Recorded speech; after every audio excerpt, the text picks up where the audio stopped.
नमस्कार दोस्तों, अगर आप जीएसटी रजिस्टर्ड टैक्स पेयर है तो यह अपडेट आपके लिए बहुत महत्वपूर्ण है।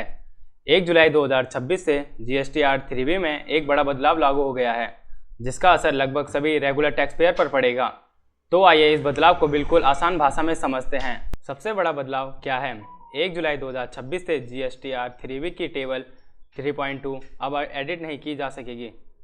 पहले टैक्स पेयर इस टेबल में दिखाई गई राशि को ज़रूरत के अनुसार मैन्युअली एडिट कर सकता था, लेकिन अब ऐसा नहीं होगा।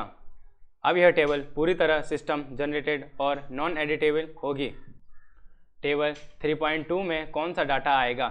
इस टेबल में वही डाटा अपने आप आएगा जो आपने GST-R1, GST-R1A या IFM में दर्ज किया होगा। यानी यदि आपने GST-R1 में कोई जानकारी गलत भर दी तो वही जानकारी GST-R 3B में भी दिखाई देगी। किन ट्रांजैक्शन का डाटा ऑटो पॉपुलेट होगा?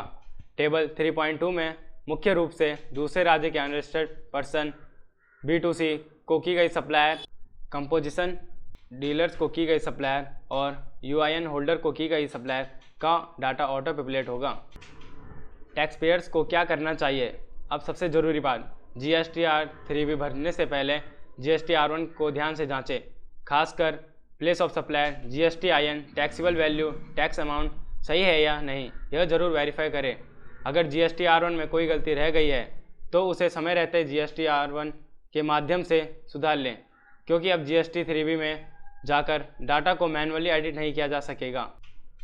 निष्कर्ष तो दोस्तों, 1 जुलाई 2026 से लागू इस बदलाव का सबसे महत्वपूर्ण बिंदु यही है कि GST-R 3B की टेबल 3.2 अब पूरी तरह ऑटो पॉपुलेट और नॉन एडिटेबल हो गई है। इसीलिए GST-R1 भरते समय अतिरिक्त सावधानी बरतें, ताकि बाद में किसी भी प्रकार की परेशानी का सामना ना करना पड़े।